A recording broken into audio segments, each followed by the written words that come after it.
사사기 8장 22절부터 28절까지 말씀입니다.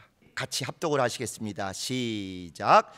때 이스라엘 사람들이 기드온에게 이르되 당신이 우리를 미디안의 손에서 구원하셨으니 당신과 당신의 아들과 당신의 손자가 우리를 다스리소서. 기드온이 그들에게 이르되 내가 너희를 다스리지 아니하겠고 나의 아들도 너희를 다스리지 아니할 것이요 여호와께서 너희를 다스리시리라. 기드온이 또 그들에게 이르되 내가 너희에게 한 일을 청구하노니 너희는 각기 탈취한 귀고리를 내게 줄지니라 하니 그 대적은 이스마엘 사람이므로 금 귀고리가 있었음이라. 무리가 대답하되 우리가 즐거이 드리리이다 하고 겉옷을 펴고 각기 탈취한 귀고리를 그 가운데 던지니 기드온의 청한 바 금 귀고리 중수가 금 1700세겔이요 그 외에 또 세 달 형상의 장식과 폐물과 미디안 왕들의 입었던 자색 의복과 그 약대 목에 둘렀던 사슬이 있었더라. 기드온이 그 금으로 에봇 하나를 만들어서 자기의 성읍 오브라에 두었더니 온 이스라엘이 그것을 음란하게 위함으로 그것이 기드온과 그 집의 올무가 되니라. 미디안이 이스라엘 자손 앞에 복종하여 다시는 그 머리를 들지 못하였으므로 기드온의 사는 날 동안 40년에 그 땅이 태평하였더라. 아멘. 들켜버린 속마음 두 번째 시간입니다. 지난주에는 들켜버린 속마음 욥의 이야기를 읽으면서 욥이 욕을 안 한 건지 한 건지 적나라하게 성경이 어떻게 말씀하고 있는지를 우리가 보았습니다. 욕 원어로는 저주 또는 축복, 결국 하나님을 저주하지 않겠다고 해놓고서 그 단어를 그대로 쓰긴 뭐하니까 조금 비슷한 다른 단어로 또 하나님을 정면으로 하면 후환이 있을 게 뻔하니까 자기 생일, 자기를 태어나게 한 어떤 분을 계속 저주하는 얘기를 통해서 결국은 자기 속에 있는 고통스럽고 괴로운 속마음을 다 토설하여 오히려 그 정직함 때문에 저주는커녕 더 큰 응답과 축복과 위로를 얻은 그런 걸 보았습니다. 오늘은 두 번째로 들켜버린 속마음 기드온입니다. 왕 또는 왕권, 왕직을 거절한 건지 아니면 원한 건지를 성경이 어떻게 말씀하고 있는지를 아주 좀 적나라하게 보고자 합니다. 구약 성경은 예수 그리스도를 믿고 그분의 공로를 의지하여 영원한 구원을 얻는 거에는 사실은 별로 도움이 안 됩니다. 간접적으로 조금 보충은 될 수 있지만 직접 하나님의 아들이신 예수 오셔서 우리 죄를 다 담당하시고 십자가에 죽으셨다. 그러므로 우리 죄는 다 죄값이 이미 치러졌으므로 2000년 전에 있었던 그 사건을 남의 이야기가 아니라 우리 이야기, 곧 내 이야기로 인정하고 받아들이고 사용하면 그대로 구원이 확정되고 그 다음에 생명과 은혜가 넘치게 된다. 이게 이제 우리의 믿음입니다. 그러나 이렇게 예수를 믿어서 구원을 얻는 데는 구약 성경이 직접적인 도움을 주지 않지만 오히려 일단 예수 공로를 의지하여 구원을 받은 사람이 어떻게 해야 주님 뜻대로 사는지, 어떻게 하면 오히려 주님과 반대로 엇박자로 잘못 사는지를 시시콜콜하게 적나라하게 민망할 정도로 다 드러내주는 얘기는 오히려 신약 성경보다 구약 성경이 더 가득 차 있습니다. 구약 성경은 이미 하나님 안에서 비록 종의 영으로 율법에 있지만 구원을 받은 이스라엘 사람들이, 이미 구원을 받은 사람들이 구원받은 자답게 살아서 성공한 이야기나 또는 구원받은 자답게 살지 못해서 실패하고 저주받고 멸망한 이야기가 백과사전처럼 전부 모여있는 이야기입니다. 그렇기 때문에 구원을 받는 데는 직접적인 도움을 얻을 수 없지만 구원받은 자가 어떻게 주님 뜻대로 사는지, 어떻게 주님 뜻과 어긋나서 편편히 몰락하고 멸망할지에 대해서는 조금도 빠짐없이 모든 경우가 다 나와 있는 것이죠. 그러니까 구약 성경을 잘 배우고 잘 알면 이미 예수로 말미암아 양자의 영을 받고 아들의 신분이 된 사람은 구약 성경을 열심히 읽을수록 종의 영으로 돌아가는 것이 아니라 아들 된 자가 어떻게 더 철이 들고 어떻게 더 성숙하고 어떻게 더 완전하게 주님 뜻대로 사는지를 배울 수 있는 절호의 기회가 바로 구약 성경입니다. 구약 얘기했다, 구약 읽었다고 해서 우리가 자녀의 영을 받고 자녀가 된 자가 종으로 변하는 것이 아니라는 것입니다. 오히려 더 미묘하고 더 섬세할 정도로 어떻게 주님 뜻대로 살 수 있는가를 배우고 또 얼마든지 믿음 있다고 하면서도 어떻게 실족하고 멸망하고 대적하고 타락할 수 있는지를 아주 적나라하게 다 배우는 게 바로 구약 성경. 그래서 오히려 제대로 우리가 예수를 믿었으면 이제 예수 믿은 장성한 자답게 정말 효자 효녀처럼 제대로 살기 위해서는 구약 성경을 더 많이 알아야 되고 더 철저히 깨달아야 되고 더 그것으로 자녀답게 성도답게 사는 방법이 몸에 쫙 배야 합니다. 그래서 성경은 구약 성경에 대해서 얘기하기를 우리 신앙의 감개라 또는 거울이라 이렇게 얘기하는 거예요. 거울이라고 할 때는 미리 비춰보고 예방을 하라는 게 첫 번째 뜻입니다. 구약 사람이나 신약 사람이나 기본적으로 영적인 존재들이다 보니까 하는 짓이 똑같다는 거예요.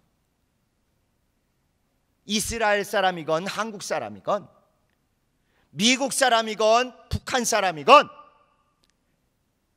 문화적인 건 조금 다를 수 있을지 모르지만 영적인 하나님과의 관계에서 죄를 짓고 악을 행하고 타락하고 실패하고 미련 떠는 양상은 똑같다는 것입니다.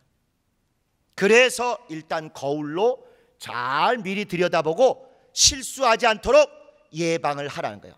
아, 요럴 때 믿음 있는 사람도 을에 이렇게 사고를 치는구나, 이렇게 하나님하고 엇박자로 나가는구나, 이렇게 타락하는구나, 요렇게 교묘하게 악을 범하는구나, 수백 수천 가지가 있으니 미리 읽어보고 잘 거기에 빠져들지 않도록 예방하라는 것입니다. 후반전이 되면 또 뭐겠어요? 그럼에도 불구하고 어떤 사고를 쳤거나 잘못을 했거나 죄와 악과 허물에 떨어졌을 때는 내가 원래 나빠서 모자라서 이렇게 자기 탓하기 전에 아, 영적 세계는 이렇게 실족하게 돼 있구나, 이렇게 실패하는구나, 하나님이 써놓으신 대로 이렇게 가면 이렇게 망할 수밖에 없구나, 그러면 사는 방법은 아, 이렇게 해야 되겠구나 하고 일단 사고를 친 다음이라 할지라도 회개의 방법을 배우고 회개에서 역전해가지고 은혜와 긍휼과 축복을 받는 방법을 배우라고 써주신 게 바로 구약 성경입니다. 우리 모든 믿는 자들, 신약에서 믿는 자들을 위해서도 주신 거울이기 때문에 사고 치지 않기 위한 예방을 위해서도 잘 읽고 그것을 잘 배워둬야 하고, 혹시 선을 넘어서 어떤 실수나 잘못을 했다 할지라도 어떻게 하면 돌이킬 수 있고 어떻게 하면 역전해서 복을 다시 받을 수 있는지를 알 수 있는 교과서, 지침서가 바로 구약 성경입니다. 그 얘기는 만약에 우리가 구약 성경을 이렇게 제대로 열심히 배웠더라면 지난 수십 년 또는 가장 고통스러웠던 지난 10년 또는 더 처절하게 도대체 왜 이런가 싶었던 지난 1년 반에 겪었던 일들은 거의 대부분이 예방되거나 또는 예측되면서 미리 예방주사를 맞고 준비할 수 있었거나, 또 그런 사건이 터졌어도 얼마든지 시행착오 없이 바로 해결로 들어갈 수도 있었을 것입니다. 워낙 우리가 구약 성경을 배울 기회가 없었고, 혹여 구약 성경의 몇 구절을 들을 경우에도 대개 기복적인 거, 이렇게 하면 복 받는다, 이런 쪽 아니면 이렇게 교역자에게 불순종하고 그러면 저주받는다, 이런 구절로만 정말 지극히 어울리지 않는 편식 같은 것으로만 구약 성경을 접했기 때문에 예방할 수 있는 거의 90% 이상을 예방하지 못한 채 우리가 여기까지 안타깝게 온 것 같습니다. 구약 성경만 제대로 알았어도 예수 믿고 자녀가 된 우리가 영적 생활을 할 때 어떻게 하면 실수하고 어떻게 하면 잘할 수 있고 어떻게 하면 예방할 수 있고 어떻게 하면 제대로 회개할 수 있는지를 구약 성경을 통해서 좀 알았다면 정말 지금보다는 훨씬 더 우리가 주님 앞에 참 담력도 있고 기쁨도 있었지 않을까 아쉬움이 있으나 늦은 건 아닐 것입니다. 자, 오늘 읽은 게 그 구약 성경 중에도 이런 우여곡절, 사건, 사고가 가장 많이 들어있는, 가장 다양하게 들어있는 사사기 얘기를 같이 읽었습니다. 사사기에 12명의 사사가 나와요. 사사가 꼭 12명 있었겠습니까? 얼마인지 더 있었는데 가장 전형적인 사례 12명을 하나님이 모아주신 거예요. 또 12지파라는 게 염두에 두시고 아마도 12지파에 하나씩 배치하신 걸로 이제 학자들도 짐작을 하는데 그거에 딱 맞춰서 대표적인 케이스 12개를 놔주셨습니다.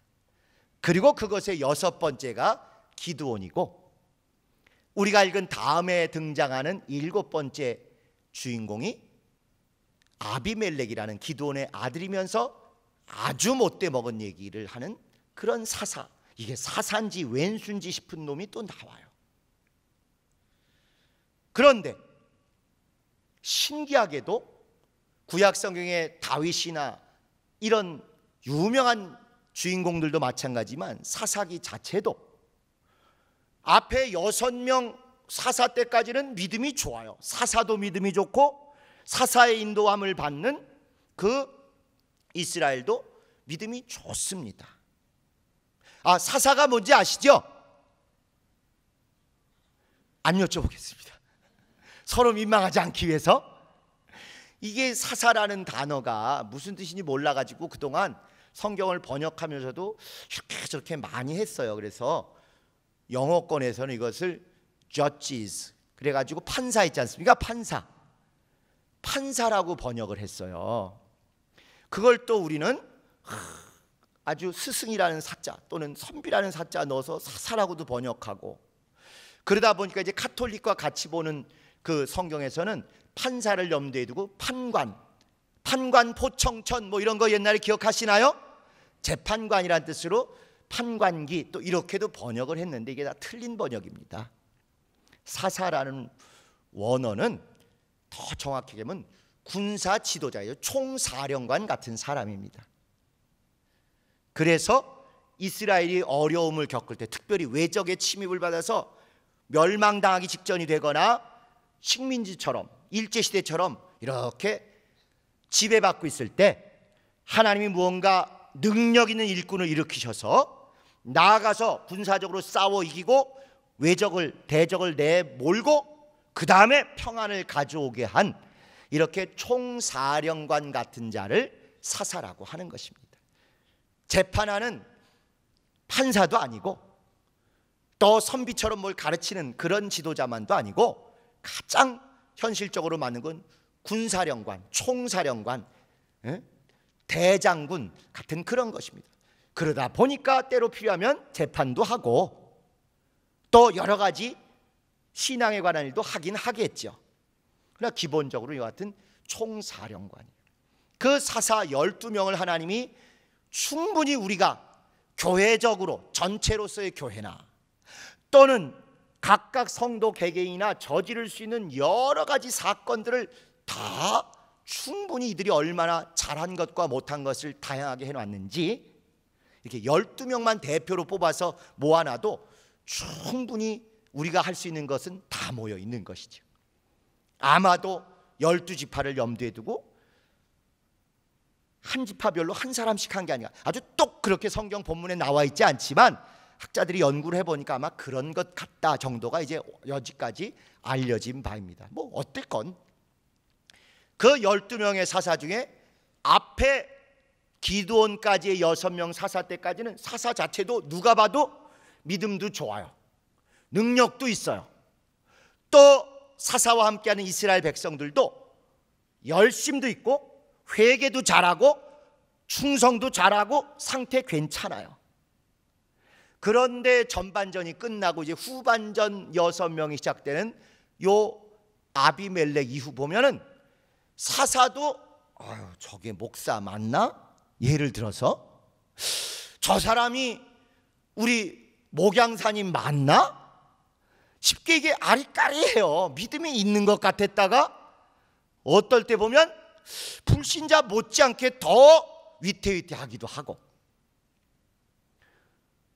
그러다 보니까 지도자만 그렇게 되는 게 아니라 백성들도 예전 같으면 우리 기도로 모입시다 하면 그냥 90%가 다 모여서 금요철에 기도했는데 후반전 사사들 때 가보면 기도합시다 그러면 10%만 오는 거예요. 회개합시다 그런데도 회개는 안 하고 자꾸 남 탓만 하는 사람이 늘어나고 그런 거죠. 그래서 전반전 때는 혹시 외적이 쳐들어와서 어려움을 겪어도 하나님이 아주 능력 있고 믿음 좋은 사사를 일으켜서 금방 회개하고 금방 단합해서 금방 내쫓고 40년 이상씩 평안한 세월을 누렸는데 후반전 가니까 하나님 살려주세요 하는데도 하나님이 사사를 빨리빨리 안 보내주셔. 요것들이 회개하고 사고치고 회개하고 사고치고가 몸에 배니까 이제는 옛날같이 진실하고 막 정직하게 매달리고 이런 걸 안 하는 거예요. 그러니까 하나님도 한 번 속지 두 번 속으시겠어요? 그러니까 웬만큼 부르짖어서는 잘 안 보내주시는 거예요. 줘봐야 저것들이 금방 딴짓할 게 보이니까. 그래도 또 은혜와 긍휼이 넘치시는 분이니까 사살 보내주시죠. 그런데 백성도 열심히 안 하고 이 영적 인도자도 열심히 안 하니까 점점 회개도 잘 안 되고, 또 억지로 해도 하나님이 도와주셔서 외적을 물리치고 조금 평안한 기간이 오면 옛날은 40년씩 막 평안했는데 이제는 몇 년만 있다가 또 죄 짓고 고통 겪고 이런 게 계속 오는 것입니다. 자, 사사기 전체도 그럴 뿐만 아니라 이 전반전과 후반전 경계에 딱 있는 기드온이라는 이 사람조차도 인생 전반전에는 아주 믿음 좋았어요.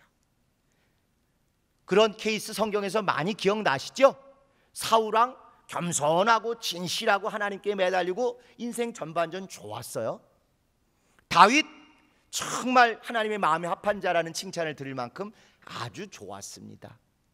근데 이 둘이 왕권의 맛을 보기 시작하니까 이거 좋구나, 내가 왕이구나, 내가 하려면 다 따라하는구나, 그럼 내가 하자고 막 이렇게 충동하고 이래야 되겠다고는 하나님을 제껴놓고 점점 왕이랍시고 지 멋대로 하다가 인생 후반전이 사울왕도 고꾸라지고 다윗도 고꾸라지게 그렇게 됐다는 거 아마 여러분 다 기억하실 것입니다.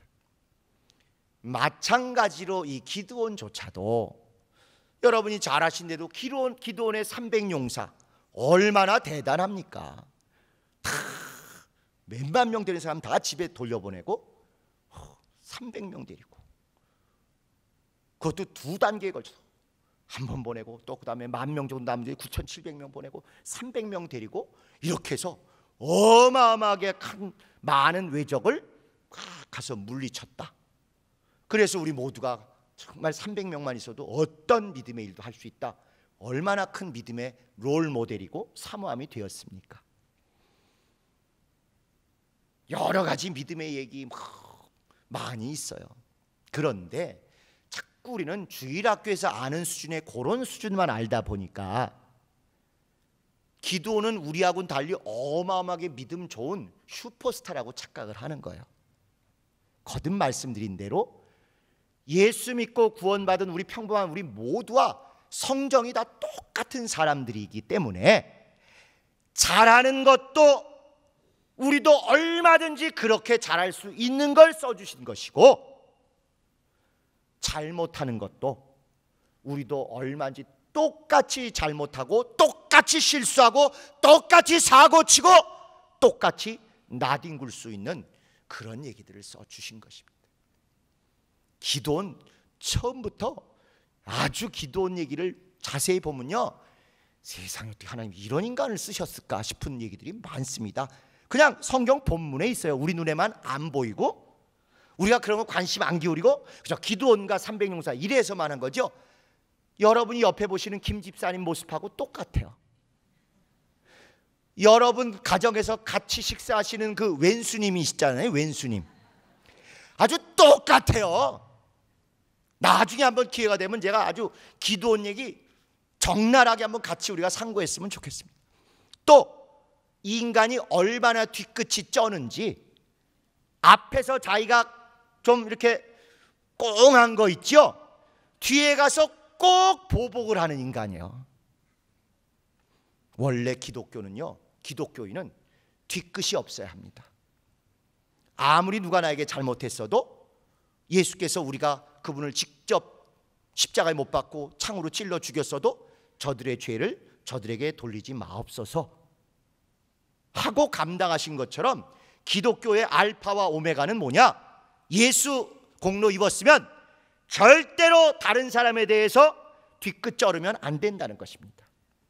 근데 만약에 기독교인들이 너 어디 두고 보자, 두고 보는 사람은 기독교인 아니에요. 절대로 내가 잊지 않을 거야. 그러면 주님도 들으시는 순간 절대로 나도 네 죄 잊지 않을게 이렇게 하시는 거예요. 그래서 기독교인들은 뒤끝이 없는 사람, 그게 기독교인의 가장 기본 모습입니다. 근데 이 기드온은 기독교인의 기자는 같이 가졌는지 모르지만 이게 아주 뒤끝이 굉장히 많은 사람이에요. 뿐만 아니라 의문스러워요. 의문스러워. 겉으로는 막 이렇게 얘기하지만 속으로 딴 생각을 계속해요. 그런데 그게 성경에 다 적나라하게 하나님이 써주셨어요.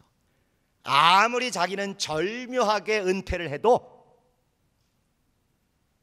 성경 앞에, 성령 앞에, 하나님 앞에 속마음이 다 들킨 이야기로 가득 차 있습니다.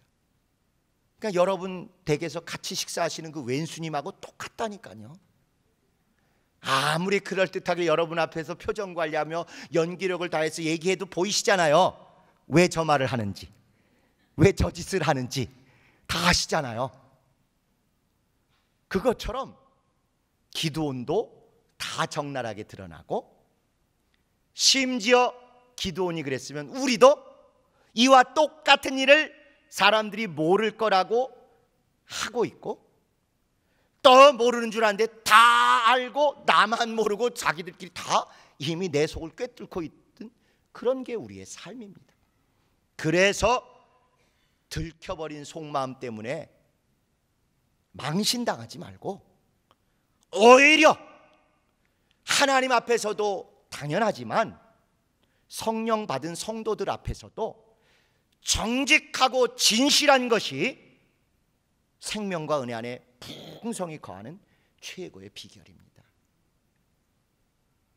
자, 그런 마음을 가지시고 기드온 얘기를 보셔야 합니다.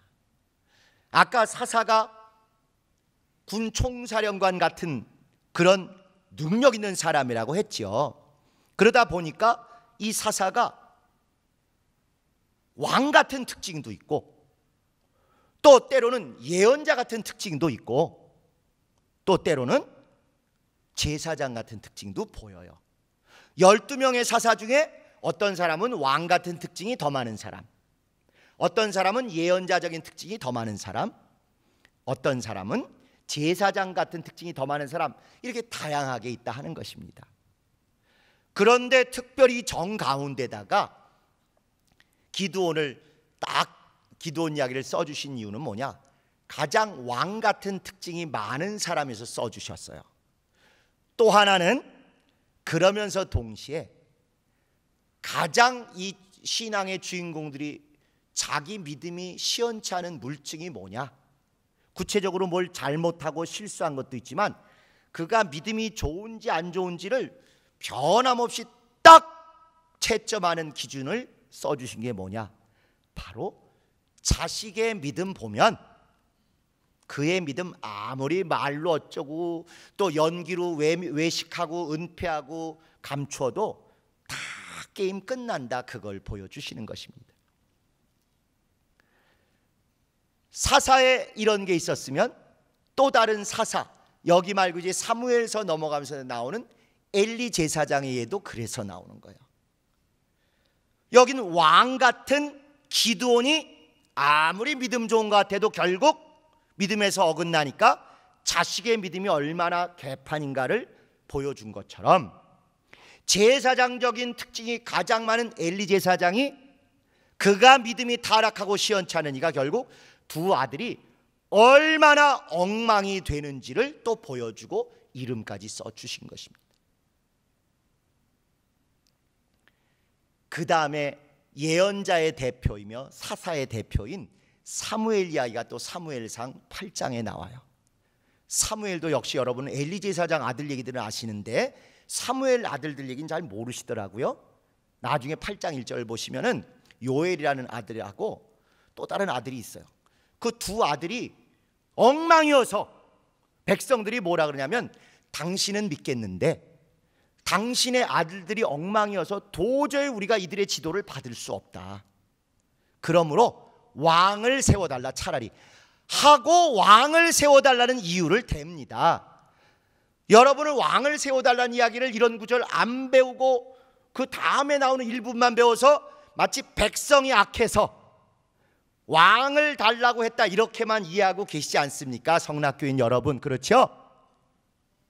그런데 사무엘 8장에 왕 달라는 앞부분에 더 중요한 얘기는 뭐냐? 심지어 사무엘 선지자마저도 자식 교육을 제대로 못해서 그래서 도저히 불안하니까 차라리 왕을 세워주면 우리가 그게 낫겠다 하고 사무엘 때문에 왕을 세우게 됐습니다. 그리고 또 백성이 그러면서 점점 하나님도 안 믿게 되고 하는 그 다음 얘기로 이어지는 거죠. 결국 이 사사시대의 특징은 뭐냐? 자기 소견에 옳은 대로 멋대로 하는데 그러다 보니까 그 물증이 자식이 믿음이 없는 것으로, 믿음이 약하거나 적은 정도가 아니라 정반대로 하나님을 대적하고 적그리스도 또는 사사에 반대된다는 뜻으로 적사사, 이런 정도의 일을 하는 얘기들이 막 나오는 거예요.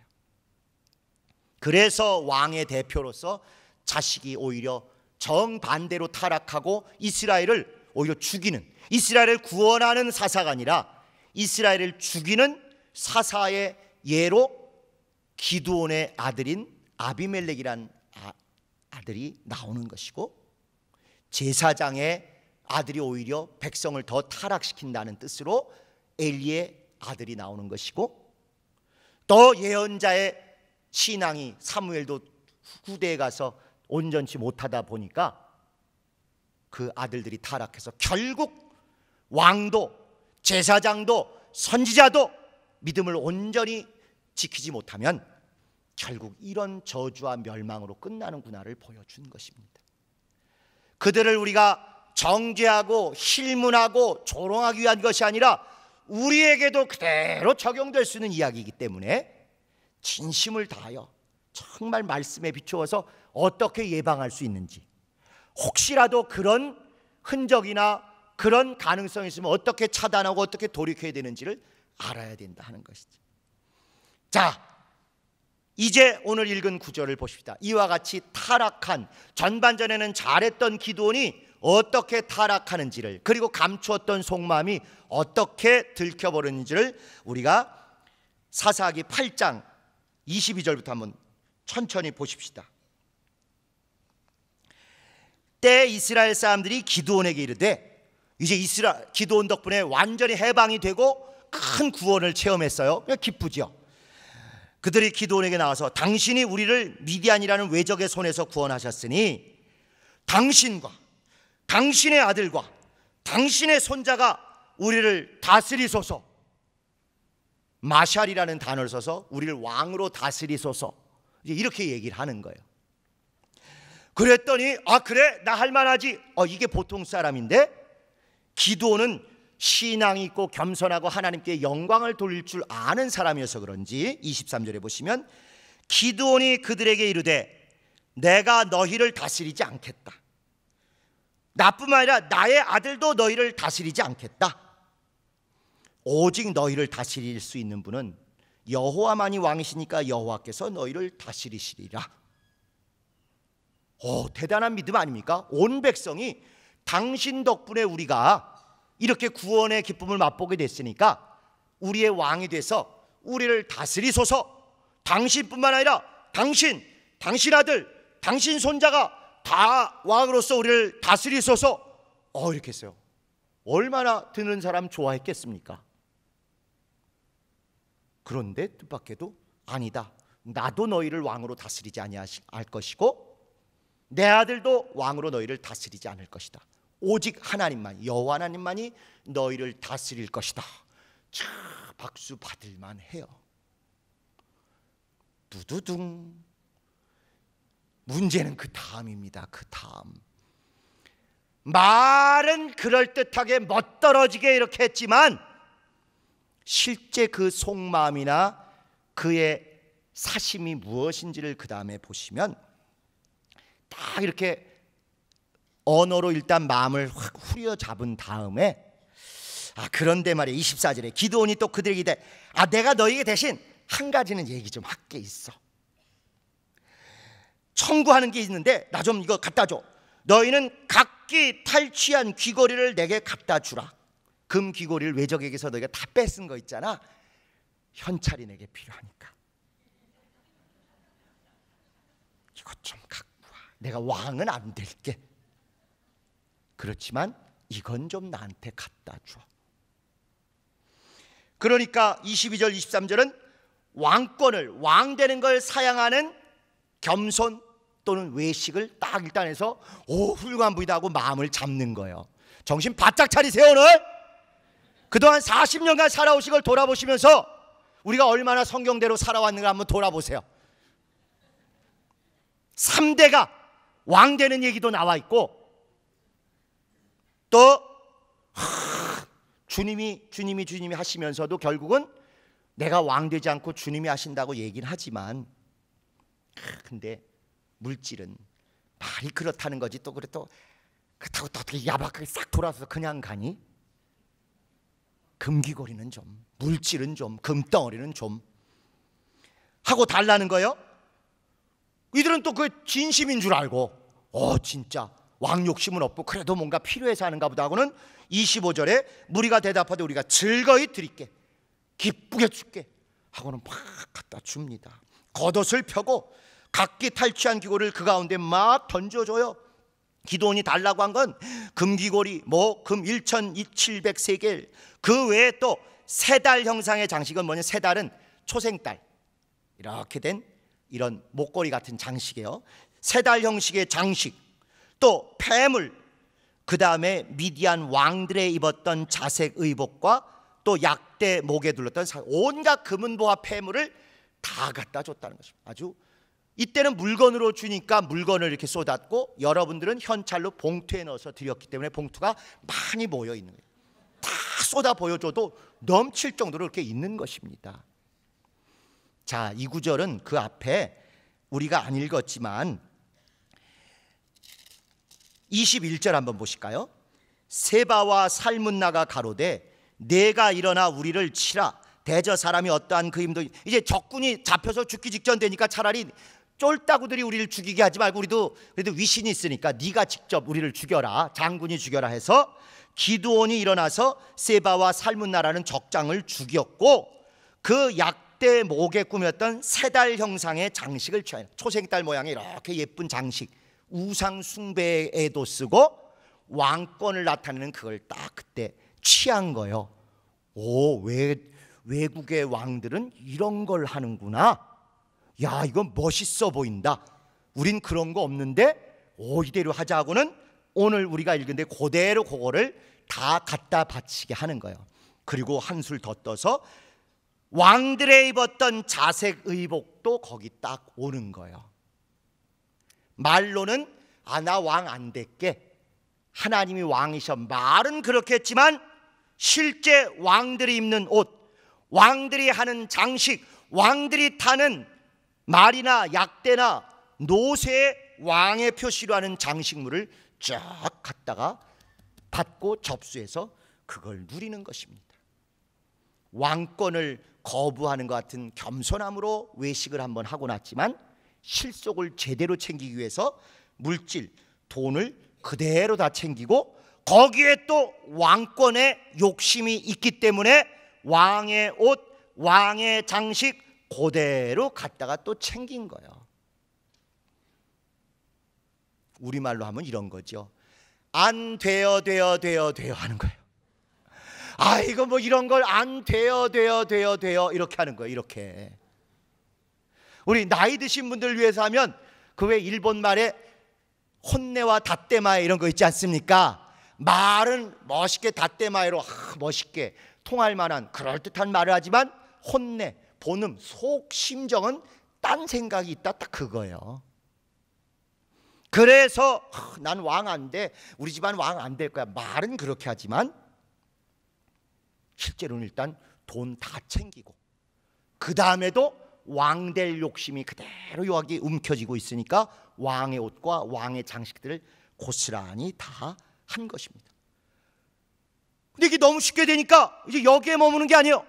야, 제사장도 내가 해버리자 해가지고는 그 다음에 27절에는 또 그 금 가지고 에봇을 또 만들었어요. 에봇이 뭔지 아시죠? 대제사장이 딱 입는 그 옷입니다. 에봇을 만들어서 그걸로 점치고 그걸로 자기가 대제사장 노릇까지 하려고 하는 거예요. 제사장권, 줄여서 제권까지 가지려고 하는 것입니다. 왕권도 갖고 금권, 재물도 다 갖고 제권까지 다 가져서 그것이 올무가 돼서 그 다음에 본격적으로 타락을 한 거예요. 그리고는 29절에 30절부터 보시면 기드온이 이제 아내가 많음으로 몸에서 낳은 아들이 70인이 있었는데 세겜에 있는 첩도 있어요. 아들을 낳았으므로 그 이름을 아비멜렉이라고 하였다. 그리고는 결정타는 뭐냐? 아들을 하나 늦둥이로 이렇게 딱 낳고는 그 아들 이름을, 여기는 누가 지었는지 우리말에는 안 나와 있습니다만 원어에는 딱 그가, 기드온이 아비멜렉이라고 자기 아들 이름을 지었다 이거예요. 아비멜렉이라는 이름 뜻은 아비, 나의 아버지는 멜렉이다, 왕이다, 이 소리예요. 자, 여러분, 암호를 우리가 좀 잘 풀어보십시다. 에? 졸린 시간인데도 정신 바짝 차리고, 오늘 죽고 사는 문제가 여기 걸려 있어요. 아들을 낳아서 그 아들에게 이름을 지어주기를 우리 아버지는 왕이다 이렇게 이름 지었어요. 그럼 누가 왕인 거예요? 지가 왕인 거예요. 지가. 들켜버린 속마음이 적나라하게 다 드러난 것입니다. 착하고 순전하고 진심으로 고마워한 그 백성들이 왕 돼주세요.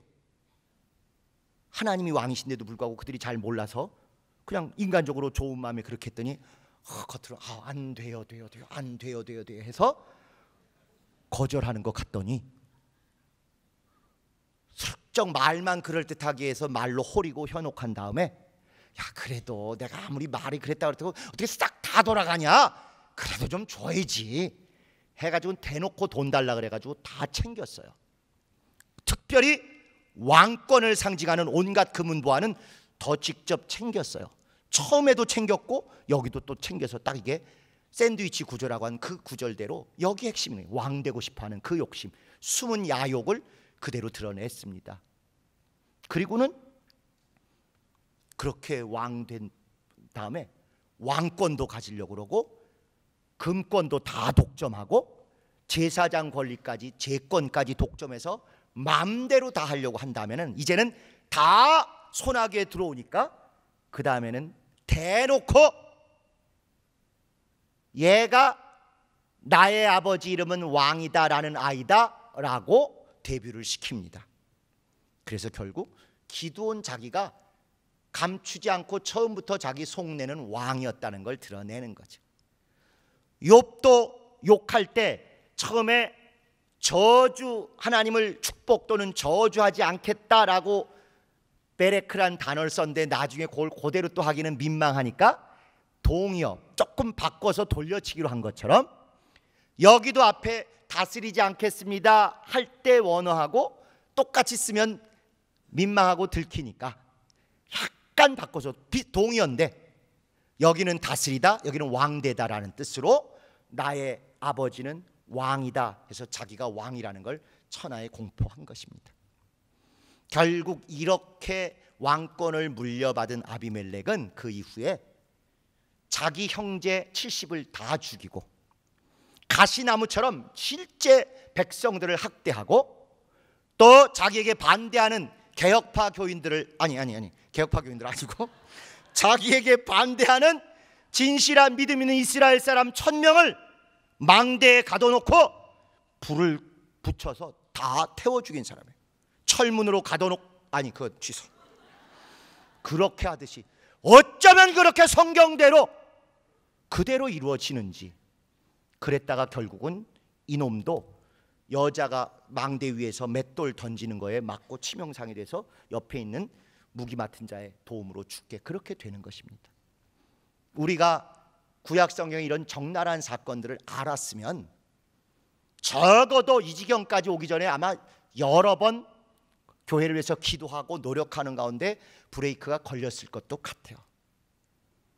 그러나 어쩔 수 없이 지나간 것에 우리가 후회할 수는 없지만 지나와서 보면 어떻게 하나하나까지 그렇게 성경에 있는 사건들을 너무 모르니까 하면서도 성경에 가장 지탄받는 악과 죄를 범하고 있는 걸 모르는 것 같아요. 사람들이. 우리도 마찬가지고 어떤 사건이 벌어지면 구약 성경 어디에 나오는 어떤 케이스구나가 따다다다다닥 떠올라야 정상입니다. 그래야 우리가 말씀대로 사는 자들, 말씀에 붙들리고 말씀으로 분별하는 그런 사람들이 되는 거죠. 처음에 누굴 후계자로 세운다 그러고 뭐라고 얘기를 하는 거 아니? 재산은 물려주지 않고 일을 물려준다 그 얘기를 했어요. 제가 딱 듣는 순간 저건 궤변이다. 차라리 일을 물려주지 말고 재산을 물려주시라. 재산을 물려주면 자기 혼자 먹고 자기 혼자 망하지만 일을 물려주면 자기만 망하는 게 아니라 교인들까지 망하게 한다. 그리고 재산은 안 물려주고 일만 물려준다는 게 가능한 일입니까? 결국 다 물려준다는 얘기를 그렇게 그럴듯하게 하는 거죠. 나 왕 안 돼요? 안 돼요? 안 돼요? 대신 왕의 옷은 놔주세요. 왕의 장식 놔주세요. 그리고 내 아들 이름은 아버지 이름은 왕입니다 라고 짓겠다는 거랑 똑같은 거예요. 그 궤변을, 그 거짓을, 그 위선을 우리 모두가 같이 듣고 속으며 아무 생각 없이 훌륭하십니다 하고 지금까지 살아왔던 것이죠. 하나님 앞에 들키지 않을 마음이 없는 것입니다. 결국 왕이 되고 싶었고 결국 세상에서 누리지 못했던 권력, 세상의 쾌락, 세상의 노벨상으로 대표되는 명예, 세상의 무슨 장, 무슨 회장 이거 다 배설물처럼 있었어도 버렸어야 되거늘 이 기드온이 이방 왕들 영광의 장식구 보고는 저거 멋있네, 저거 따라하고 싶은데 하고 따라해서 결국 왕이 되고 더 타락해서 그 아들은 더 타락해가지고 온 이스라엘을 이렇게 학대한 적사사가 됐던 것이나 우리가 겪은 일이나 똑같은 케이스입니다. 자, 단순히 어떤 사람, 어떤 가정 지적하기 위해서만 이 얘기한 거 아닙니다. 이제 우리가 이와 같이 될 가능성이 농후하게, 저를 포함해서 우리 개혁에 있는 우리가 또 이럴 소지가 너무도 농후하기 때문에 오늘 저녁에 하나님 앞에 이 들켜버릴 수 있는 혹여라도 우리 속에 속마음이 있으면 적나라하게 털어놓고 정말 통곡을 해서라도 우리 안에 악심이 있지 않도록 그렇게 해야 우리가 구원과 영광에 이른다고 확신을 합니다. 우리도 이미 완장 목회에 쪄들어 있는 사람이에요. 완장차고 앞서고 막 내세우고 이렇게 할 유혹들이 있습니다. 실제로 이제 이번 주에 가장 중요한 재판 서류까지 한번 또 내서 이제는 그야말로 지나가는 시간의 경과만 필요할 것이지 결과에 대해서는 사실 그렇게 막 조마조마하지는 않습니다. 기도는 우리가 해야 되겠지만 문제는 이렇게 이제 승리에 이제 종결의 가능성이 보이기 시작하면서 당연히 우리도 진실하게 겸손하게 열심을 다했던 그 초심들이 조금씩 무너질 가능성이 없을까요? 있을까요? 작을까요? 클까요? 똑같아요. 우리도 큽니다. 기도원이 했던 짓, 우리 아니에요, 겸손해요. 하지만 얼마든지 우리도 그럴 수 있는 것이지요. 그래서 여러분들은 저를 포함해서 소위 리더라는 사람들의 말이 그러한가 안 그러한가 정말 성경과 성령에 비추어서 분별하셔야 합니다. 누구 말이니까 무조건 믿고 그래서 이 지경으로 우리가 온 거 아닙니까? 정말 그것이 성경에 맞는지 성령이 보증하신지 더하여 그 말한 사람이 그 말에 그대로 진실하게 사는지 그걸 우리가 같이 고민해야 합니다. 개혁 초기부터 어떤 목사님들은 꼭 무슨 얘기를 하는 거 아니? 절대로 개혁 안 돼. 이건 반드시 실패해. 된 적이 없어. 자꾸 이렇게 얘기하는 목사님들이 우리 개혁 쪽에 계셨어요. 그분들이 분별력이 있어서 통찰력이 있어서 영감이 있어서 하신 걸까요? 아니요. 그러니까 나하고 나가서 개척하자 이렇게 꼬시려고 그렇게 그 얘기를 공개적으로 또 교인들 붙들고 얘기를 합니다. 여전히 지금도 여러분들을 만만하게 뜯어가고 도적질하려는 사람들이 주변에서 안 돼, 개혁 안 돼, 거기 어차피 다 망해, 불구덩이 같은데 왜 거기 머물러 있어, 빨리 나와, 이러면서 여러분을 위하는 척 얘기를 할 것입니다. 안 돼요예요. 결국 여러분 끌어내서 자기 목회에 자기 생계에 사용하고자 하는 게 들켜버린 속마음입니다. 아무리 기드온이 나 왕 안 해요, 하나님만이 왕이십니다, 아무리 하나님 앞에서 그럴듯하게 연기를 하고 멋떨어지게 설교를 했어도 결국 자기 아들 이름을 내 아버지는 왕입니다 짐으로 지 속마음에 왕 되고 싶은 욕심이 넘쳐나고 있는 걸 적나라하게 드러낸 것과 이치가 똑같습니다. 다행히도 우리 장 대표님이나 또 이창주 목사님이나 저희들이나 또 목사님들 진짜 처음부터 우리가 사심이 없이, 사심이 있으면 개혁은 100% 실패한다. 말은 그럴듯하게 하면서도 우리가 딴 마음 품고 딴 생각하고 교인들을 농락하거나 도구로 다른 데 울거먹는 데 착취하는 대상으로 그렇게 보면 기드온보다 더 우리는 사악한 인간들이다. 절대로 우리가 분란을 겪거나 이간되거나 싸우지 말고 정말 사심 없이 하다가 조금이라도 의심받으면 우리가 먼저 물러나는 것으로 이렇게 마음을 정하고 왔기 때문에 비개혁 쪽에서 무슨 이상한 루머, 유언비어, 음모를 해도 그래도 굳건히 즐거이 웃으며 여기까지 온 것 같습니다. 그러나 마찬가지 앞으로 저도 다른 목사님들도 뿐만 아니라 장로님들도 안수집사님들도 권사님들도 평안이 되고 뭔가 개혁이 이루어질 것 같고 내가 한 목소리 대할 것 같으면 반드시 겸손한 척하며 나오시는 분이 계실 수 있습니다. 우리는 배운 게 완장 목회를 배워서 그래요. 완장차고 장자 되면 어깨 힘주는 게 안 한다 하면서도 되기 때문에 그렇습니다. 직분은 십자가지 완장이 아닙니다. 직분은 정말 죽을 것이 보여서 두렵고 떨려서 도망가고 싶대 어쩔 수 없이 다음 사람 올 때까지만 내가 임시로 버텨주는 그것일 뿐입니다. 교기업의 모든 일꾼들도 그 마음이었고 지금도 그 마음입니다. 오늘 우리가 주님 앞에 이 마음을 적나라하게 들켜버리고 적나라하게 토설하고 적나라하게 대청소를 받읍시다. 하나님, 나 솔직히 이런 야심이 있어요. 나 솔직히 이렇게 교회에서 좀 뜨고 싶은 마음이 있어요. 내가 세상에선 재미 못 봤지만 교회 와서는 뭐 좀 가르침내 하고 설치고 사람들 앞에서 폼 잡고 싶었어요. 하나님, 이거 아니죠?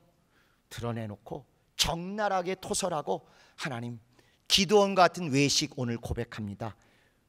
끊어내 주시고 아주 완전히 씻어내 주시고 완전히 잘라내 주시옵소서. 오히려 내 속에 사악하고 더럽고 치사한 마음 있는 거 주님 앞에 드러냅니다. 하나님, 사실 저한테 이런 꼼틀꼼틀 이런 마음 있는 거 아시지 않습니까? 이거 좀 맹장 제거 수술하듯 이거 좀 제거해 주세요 하고 고백하시고, 할 수만 있으면 여러분의 믿음이 통하는 멘토 같은 분에게, 신앙의 좋은 동역자에게 고백을 하세요. 나 오늘 기도하며 보니까 진짜 나도 모르게 이런 더럽고 치사한 마음들이 있더라. 이런 내 미혹이 있더라. 이런 내 몹쓸 생각이 있더라. 말은 버렸다 그러고 배설물처럼 다 버렸다고 하지만 있더라. 내가 혹시 그런 모습이 또 나타나거든 꼭 나를 좀 지적해달라. 나를 좀 찔러달라. 내가 망하지 않게 옆에서 얘기해달라. 이런 믿음의 벗이 있을 때 우리 각자가 안전하게 영적으로 신령할 수 있고, 우리 모든 개혁 성락교인이 하나 되어서 영광의 보좌 앞까지 같이 갈 수 있습니다. 기드온에 감추었고 외식했던 이 지저분한 속마음이 다 드러나서 결국 그 집안이 패망하고 적그리스도 같은, 적사사 같은 패망과 저주로 끝장났지만, 우리는 오히려 이것을 우리의 거울로 삼아서 오늘 하나님 앞에 우리 속에 있는 더럽고 치사하며 지저분하고 야비한 모든 야욕, 모든 사심, 모든 이기심, 적나람 토해내시고 주님의 은혜와 긍휼로 충만하게 성공하는 여러분 되시기를 예수 이름으로 축원합니다. 우리 예수 한번 부르시고, 하나님, 내 죄악과 내 저주와 내 비열함을 깨뜨려보게 하여 주시옵소서. 통성으로 예수 한번 부르시고 통성으로 기도하시겠습니다.